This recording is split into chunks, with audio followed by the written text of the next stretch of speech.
Throughout the vast tapestry of Indian history, few narratives have been as consequential and enduring as the interplay between unity and division. Colonial rule, marked most prominently by the British Empire's presence, left indelible marks on the subcontinent's social and political fabric. One of the most potent tools in the British colonial arsenal was the strategy famously termed divide and rule. Over time, echoes of this policy have been detected by many observers in the dynamics of contemporary Indian politics, particularly in the era of the Bharatiya Janata Party, BJP, and Prime Minister Narendra Modi. To understand these parallels, it is instructive to trace a historical timeline, marking key moments and strategies, and to consider both the similarities and the nuanced differences in intent, context, and outcome. The roots of divide and rule can be traced back to the earliest days of British involvement in India.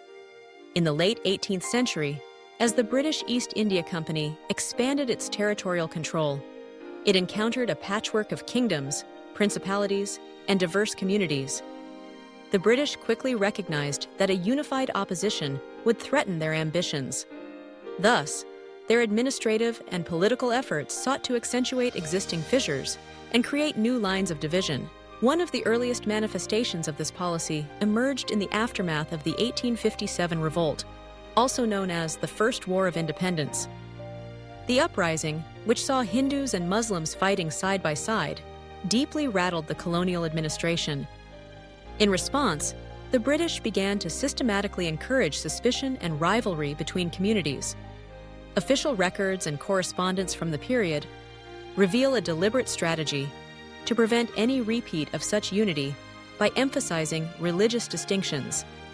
This was reflected in censuses, which categorized the population along religious, caste, and linguistic lines, and in the formation of separate educational and administrative institutions. The culmination of this approach came in the early 20th century with the introduction of communal electorates.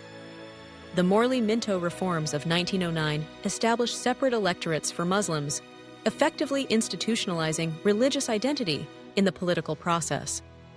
This move was justified by the British as a means of protecting minority rights, but its practical effect was to enshrine division as a feature of Indian public life. Subsequent reforms, such as the Montagu-Chelmsford Reforms of 919 and the Government of India Act of 1935, expanded this system to other communities, including Sikhs, Christians, and scheduled castes. The impact was profound and lasting. By the time the independence movement reached its zenith in the 1940s, the seeds of communal mistrust had been sown deep. Political negotiations became increasingly fraught with communal anxieties, culminating in the traumatic partition of 1947, an event marked by one of the largest and bloodiest mass migrations in human history. Fast forward to the post-independence era. India's founders, acutely aware of these dangers, enshrined secularism and pluralism as core principles of the new republic.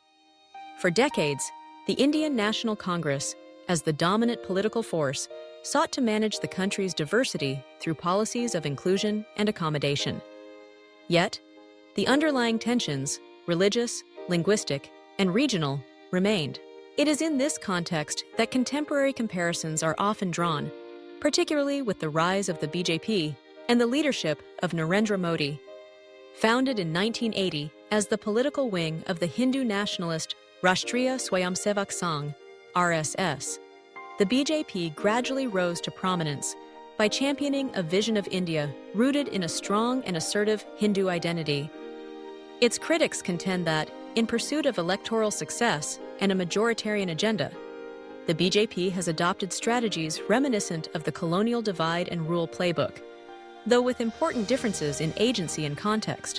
One of the most frequently cited examples is the party's emphasis on Hindutva, or Hindu cultural nationalism. While proponents present this as a movement to reclaim national pride and correct historical wrongs, detractors argue that it has often translated into policies and rhetoric that marginalize minorities, particularly Muslims. Campaigns around issues such as cow protection, the so-called love jihad narrative, and the construction of the Ram Temple in Ayodhya have, at various times, Inflamed communal passions and deepened divides, legislative initiatives have also come under scrutiny. The Citizenship Amendment Act, CAA, of 2019, for instance, provides a path to citizenship for refugees from neighboring countries, provided they are not Muslim. Supporters maintain that the law is intended to protect persecuted minorities from Pakistan, Bangladesh, and Afghanistan, but critics see it as a clear departure from India's secular ethos and a move that institutionalizes religious discrimination. Protests against the CAA erupted across the country, with opponents warning that it could render millions of Muslims stateless when paired with the planned National Register of Citizens, NRC. Political discourse, amplified by partisan media and social media platforms, has often reflected and reinforced these divisions. Election campaigns have, on occasion, been marked by polarizing speeches with references to infiltrators, vote banks, and the need to correct perceived historical injustices.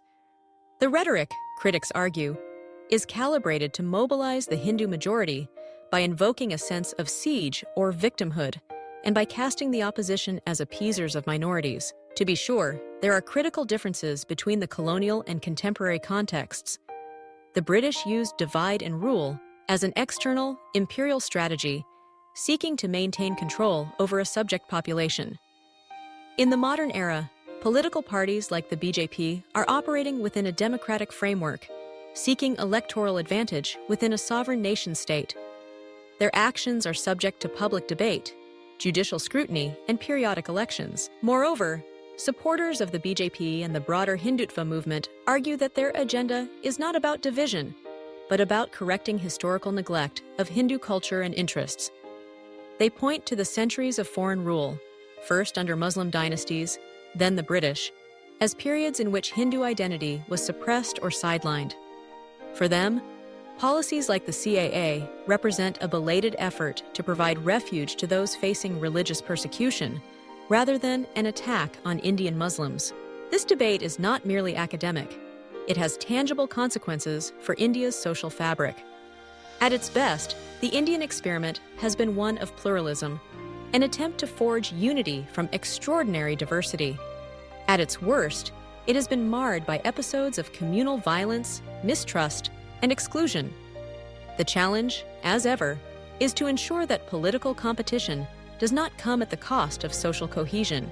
Returning to the historical timeline, one can map key milestones where the echoes of divide and rule have reverberated. 1857, the Indian Rebellion prompts the British to accentuate religious divisions, fearing united resistance. 909, 1919, 1935, communal electorates are institutionalized, embedding religious identity in the political system. 947, partition, the ultimate culmination of communal division, results in immense human suffering. Post-1947, efforts to build a secular, unified nation are undertaken, but communal tensions persist. 1980s, 1990s, the BJP and allied organizations mobilize around issues such as the Ram Janmabhoomi movement, signaling a new phase of religiously charged politics. 2014, present, the BJP, under Modi, wins successive national elections, with critics alleging the use of polarizing rhetoric and policies. In each era, the techniques and justifications have evolved, but the underlying dynamic of leveraging identity for political power remains a thread connecting past and present. It is important, however, to approach these comparisons with nuance. India today is a vibrant democracy with a robust civil society, independent judiciary, and a dynamic media ecosystem. Dissenting voices, whether from opposition parties, grassroots movements, or the judiciary, continue to challenge and scrutinize the actions of those in power. The legacy of colonial divide and rule remains a cautionary tale, one that underscores the importance of vigilance and the constant effort required to maintain unity in diversity. Equally, there are examples of resistance to divisive politics, mass protests, interfaith solidarity initiatives, and ongoing debates about the meaning of Indian identity. These movements draw upon the same spirit that animated the freedom struggle, an insistence that India's strength lies in its pluralism. In conclusion, the parallels between the British strategy of divide and rule and aspects of modern Indian politics are not merely rhetorical devices deployed by critics. They reflect real anxieties about the fragility of communal harmony and the temptations of majoritarian populism. Whether these strategies are a deliberate replication or an outgrowth of contemporary political competition is a matter of ongoing debate. What is clear, however, is that the lessons of history remain urgently relevant. The choices made today will shape not only the future of Indian democracy, but the very idea of India as a shared home for its many peoples. The vigilance against division and the commitment to unity must remain at the heart of the nation's journey.